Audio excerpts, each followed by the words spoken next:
New Karachi شفیق موڑ کے پاس 2012 میں ہم نے ایک کرائے کی جگہ پر نیو فیکٹری کا سٹارٹ لیا تھا۔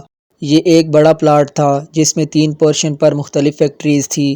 گیٹ سے داخل ہوتے ہی چوکیدار کا روم، پھر 2 طرف 2 فیکٹریز اور سامنے ہماری فیکٹری تھی۔ ہمارے پورشن میں داخل ہوتے ہی سامنے آفس، ایک طرف گودام میں کچا مال اور دوسری طرف مشینز لگی ہوئی تھی۔ ارد گرد میں 3 طرف خالی پلاٹ تھے اور گیٹ کے سامنے چائے کا ہوٹل اور پان کی دکان تھی۔ ہمارا نیا کام تھا تو اکثر وہیں سیمپلنگ وغیرہ بنواتے تھے اور اکثر دیر رات تک وہیں بیٹھے رہتے۔ کھانا، چائے، سگریٹ کے دور بھی چلتے تھے۔ ایک رات قریب 10 سوا 10 پر لڑکے کو کھانا اور چائے سگریٹ لینے بھیجا ہوا تھا کہ اچانک بارش ہو گئی۔ تھوڑی دیر بعد کھانا آ گیا تو سب ساتھ مل کر کھانے لگے۔ اسی دوران باتوں میں لڑکے نے کہا کہ ہماری فیکٹری کی چھت پر شاید چوکیدار کی بیوی یا بیٹی بارش میں لال جوڑا پہنے اکیلی نہا رہی ہے۔ ہم نے اس کو کہا زیادہ مت دیکھنا، یہ پٹھان اپنی عورتوں کے بارے میں کافی سخت ہوتے ہیں، کچھ غلط سمجھ لیا تو تجھے مار کر یہیں کسی خالی پلاٹ میں دفنا دیں گے۔ کھانے وغیرہ سے فارغ ہوئے تو بارش بھی رک گئی تھی۔ ہم سب گھر کے لیے نکلنے لگے۔ گیٹ سے گاڑی نکلنے لگی تو دانستہ نظر وہیں چھت کی طرف گئی تو وہاں اس وقت بھی کوئی لال چادر یا دوپٹہ اوڑھے بیٹھا تھا۔ 2-3 دن گزر گئے، بات آئی گئی ہو گئی۔ پھر اچانک ایک بار پھر دن کے وقت بارش شروع ہو گئی۔ اس بار بارش کچھ زیادہ تیز تھی۔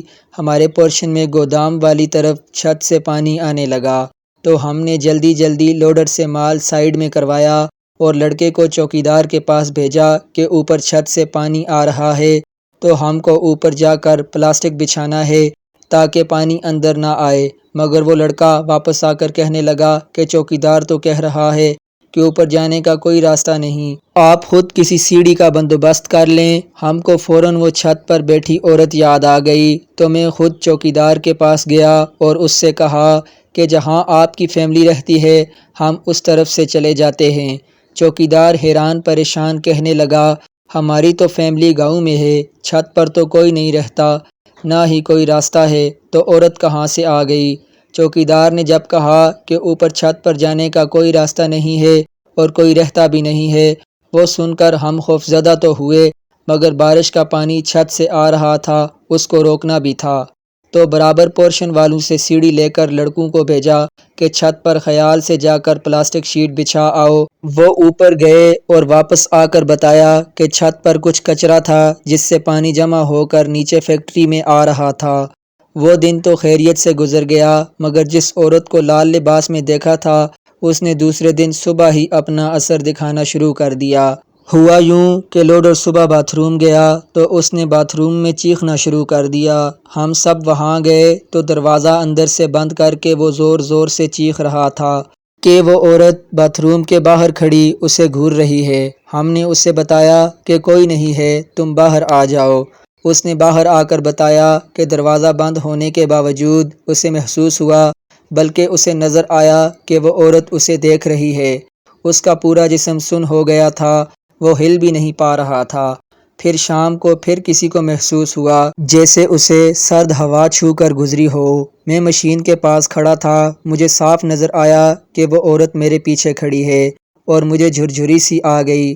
جیسے تیسے وہ دن گزرا تو اگلے دن معاملہ زیادہ خطرناک ہو گیا۔ ایک اور لوڈر گودام میں گیا تو اس نے کسی کو اپنے اوپر چھلانگ لگاتے دیکھا۔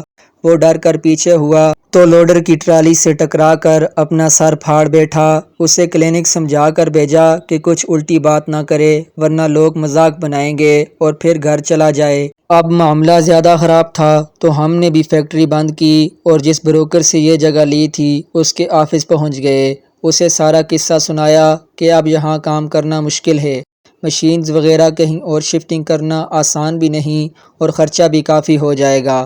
بروکر نے توقع کے برعکس بات توجہ سے سنی اور کہا کہ مجھے اس بارے میں کچھ معلوم ہے مگر کبھی کسی پر ایسا حملہ وغیرہ نہیں ہوا۔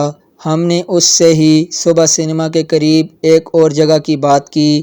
پھر اس نے اس لڑکی کے بھوت یا روح کی کہانی جو اس نے 4-5 سال قبل سنی تھی وہ بتائی کہ ہماری فیکٹری کے پلاٹ کے پیچھے خالی پلاٹ میں کچھ لوگ شام کے وقت ٹرکوں سے سمگل شدہ مال اور شراب وغیرہ کاروبار میں منتقل کرتے تھے۔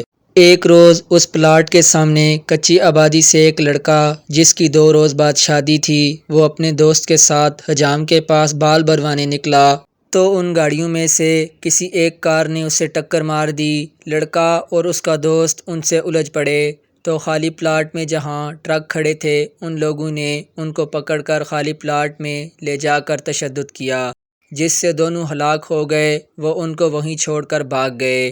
لڑکوں کے گھر والے 2 دنوں تک انہیں ڈھونڈتے رہے اور پھر ان کی لاشیں وہاں سے ملی۔ یہ خبر سن کر دلہن کا بھی ہارٹ فیل ہو گیا۔ کہتے ہیں یہ وہی لڑکی ہے جو ان تینوں پلاٹس کے اطراف اپنے دلہے کے قاتلوں کو ڈھونڈتی پھرتی ہے۔ ہم نے وہ جگہ چھوڑ دی اور پھر کبھی مڑ کر اس روڈ کی طرف بھی نہیں گئے۔